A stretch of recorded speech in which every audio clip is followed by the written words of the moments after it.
السلام علیکم۔ ایک اور اچھی اور معلوماتی ویڈیو کے ساتھ حاضر ہوں۔ یہودیوں کے بارے میں آج آپ سے بات کریں گے۔ یہودیوں کو سب جانتے ہوں گے۔ یہودی کون ہیں؟ یہودی ایک فتنہ پرور قوم ہے جو مسلمانوں کی بہت بڑی دشمن ہے۔ حضرت ابراہیم علیہ السلام کے 2 بیٹے تھے، حضرت اسحاق علیہ السلام اور حضرت اسماعیل علیہ السلام۔ حضرت اسحاق کے بیٹے کا نام حضرت یعقوب علیہ السلام تھا۔ حضرت یعقوب علیہ السلام کو اسرائیل کے نام سے بھی جانا جاتا تھا۔ اس لیے حضرت یعقوب علیہ السلام کی اولاد کو بنی اسرائیل کہا جاتا ہے، اور یہودی انہی کی اولادوں میں سے ہیں۔ یہودی، جیسا کہ آپ سب کو پتہ ہے، بنی اسرائیل میں سے ہیں۔ ہر یہودی بنی اسرائیل سے تعلق رکھتا ہے، لیکن ہر بنی اسرائیل یہودی نہیں ہوتا۔ یہودی مسلمانوں کے سب سے بڑے دشمن ہیں، اور مسلمانوں سے دشمنی ان کو بچپن ہی سے سکھائی جاتی ہے کہ مسلمانوں سے کس طرح سے دشمنی کرنی ہے، اور ان کو دشمنی کی وجہ بھی بتائی جاتی ہے کہ مسلمان ہمارے کیوں دشمن ہیں اور ہمیں ان سے کیوں دشمنی کرنی ہے۔ اس لیے کوئی بھی یہودی آپ کو ایسا نظر نہیں آئے گا جو مسلمانوں کا دوست ہو۔ ہر یہودی مسلمانوں کا بہت بڑا دشمن ہے۔ یہ لوگ اس قدر جھوٹے ہیں، انہوں نے جو حضرت ابراہیم علیہ السلام اور حضرت اسماعیل علیہ السلام کا واقعہ تھا، جس میں اللہ تعالیٰ نے حضرت ابراہیم علیہ السلام کو اپنے بیٹے کو ذبح کرنے کا حکم دیا تھا، اس واقعے میں بھی تبدیلی کر دی ہے۔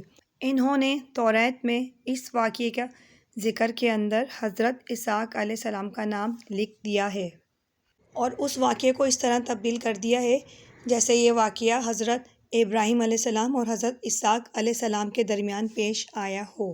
دراصل یہودی مسلمانوں سے اس لیے حسد کرتے ہیں کہ مسلمان حضرت اسماعیل علیہ السلام کی اولادوں میں سے ہیں، اور آگے چل کر حضرت اسماعیل علیہ السلام کی اولادوں کو ایک عظیم شرف حاصل ہوا، یعنی نبوت اللہ تعالیٰ نے حضرت اسماعیل کی اولادوں پر ختم کر دی۔ اور سب جانتے ہیں کہ آخری نبی اللہ تعالیٰ نے حضرت محمد مصطفیٰ صلی اللہ علیہ وآلہ وسلم کو بنایا۔ آپ صلی اللہ علیہ وآلہ وسلم کی پیدائش سے پہلے ہی اللہ تعالیٰ نے آپ کی عظیم شان اپنی بھیجی گئی کتابوں میں بیان کر دی تھی، اور نبوت اللہ تعالیٰ نے آپ پر ختم کی اور مسلمانوں کو اسلام سونپا، اور اسلام آخری مذہب کے طور پر دنیا کے سامنے اللہ تعالیٰ نے پیش کر دیا۔ یہودیوں کی حسد کی وجہ یہی ہے کہ وہ چاہتے تھے کہ یہ عظیم مرتبہ ان کو حاصل ہو، اور اللہ تعالیٰ نے ان کی خواہش پوری نہیں کی، اس لیے وہ مسلمانوں سے شدید حسد کرنے لگے۔ نبی آخر الزماں صلی اللہ علیہ وآلہ وسلم کا ذکر اللہ تعالیٰ نے پہلے ہی کر دیا تھا، اس لیے یہودیوں نے شدید چاہا کہ یہ مرتبہ ان کو ملے، اس لیے انہوں نے توریت میں تبدیلیاں کرنا شروع کر دی، جس کا ذکر ابن کثیر میں بھی ملتا ہے۔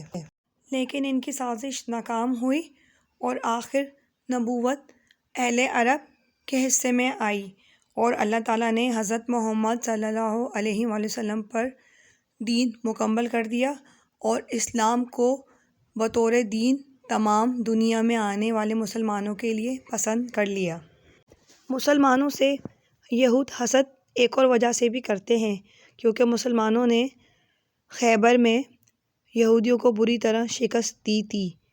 خیبر کا واقعہ آپ لوگوں کو یقیناً معلوم ہوگا کہ کس طرح مسلمانوں نے خیبر فتح کیا تھا، اور حضرت علی رضی اللہ تعالیٰ عنہ کے ہاتھوں اللہ تعالیٰ نے خیبر کی فتح لکھی تھی، اور انہوں نے خیبر فتح کیا اور فاتح خیبر کہلائے۔ یہود ایک کینہ پرور قوم ہے اور سازشی قوم ہے۔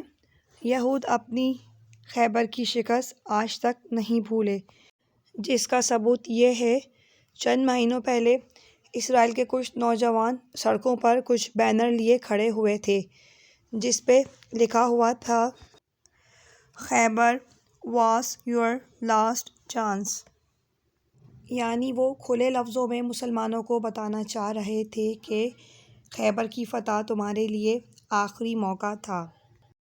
خیبر کے موقع پر یہودیوں کو بری طرح سے شکست ملی تھی۔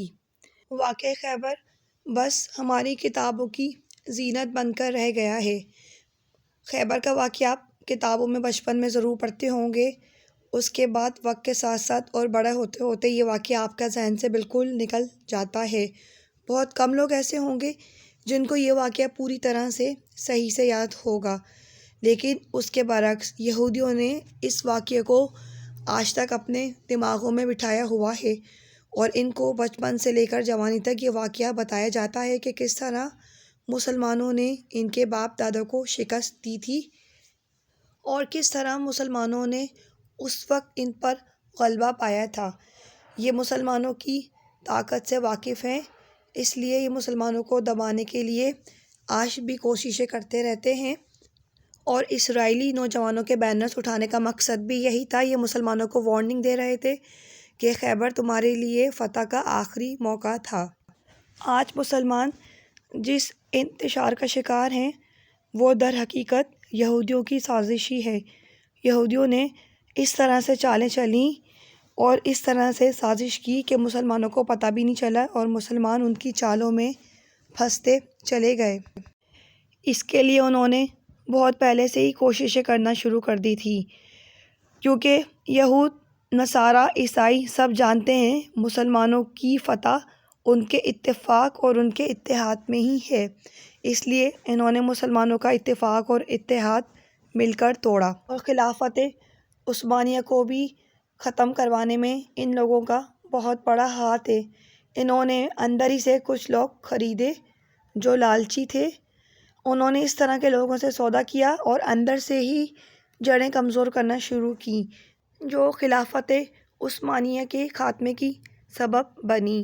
اسی طرح سے انہوں نے مسلمانوں کو ایک دوسرے سے الگ کیا، اور کئی مسلمان ملک وجود میں آئے، اور انہوں نے آہستہ آہستہ چھوٹے مسلمان ملکوں پر قبضہ کرنا شروع کرا، جن میں فلسطین سر فہرست ہے۔ یہ مسلمان ملکوں میں اس طرح سے چالیں چلتے ہیں کہ انہیں پتہ بھی نہیں چلتا۔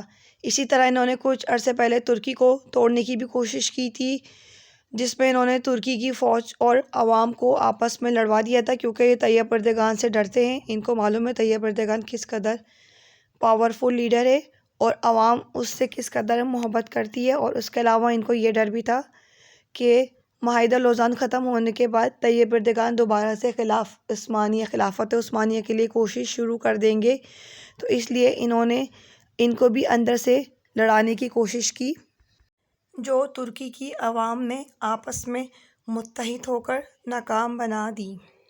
اسی طرح اسرائیل پاکستان سے بھی خوفزدہ ہے، کیونکہ پاکستان میں بھی مسلمان بستے ہیں، اور پاکستان ایک ایٹمی ملک ہے، اور ایک وجہ یہ بھی ہے کہ پاکستان نے آج تک اسرائیل کو قبول نہیں کیا۔ تو انہوں نے اس طرح کی سازش کی کہ پاکستان کو اندر سے کمزور اور کھوکھلا کر دیا۔ پاکستان کو یہ مہنگائی کے بھوت سے باہر نکلنے نہیں دیتے۔ پاکستان کے اندرونی مسائل انہوں نے اپنی سازشوں سے اس قدر بڑھا دیے ہیں کہ پاکستان کے اپنے اندر کے مسائل سے نظر ہٹے تو باہر کے ملکوں کے مسائل پر نظر پڑے۔ صدام حسین کے قتل کے پیچھے بھی انہی کی سازش تھی، کیونکہ صدام حسین ایک نڈر اور بہادر لیڈر تھا اور یہودیوں سے شدید نفرت کرتا تھا۔ انہوں نے دنیا بھر کے مسلمان ملکوں میں وہ ماحول پیدا کر دیا ہے اور ان کے اندر اتنے مسائل بڑھا دیے ہیں کہ ان کی نظر اپنے اندرونی مسائل سے نہیں ہٹتی، اس لیے وہ بیرونی مسائل پر نظر نہیں ڈالتے۔ اس لیے مسلمانوں پر حملہ کرتے رہتے ہیں، کیونکہ ان کو پتہ ہے مسلمان آپس میں ایک دوسرے کی مدد نہیں کرتے، اور یہی وہ بنیادی وجہ ہے جس کی وجہ سے مسلمان کمزور ہو چکے ہیں۔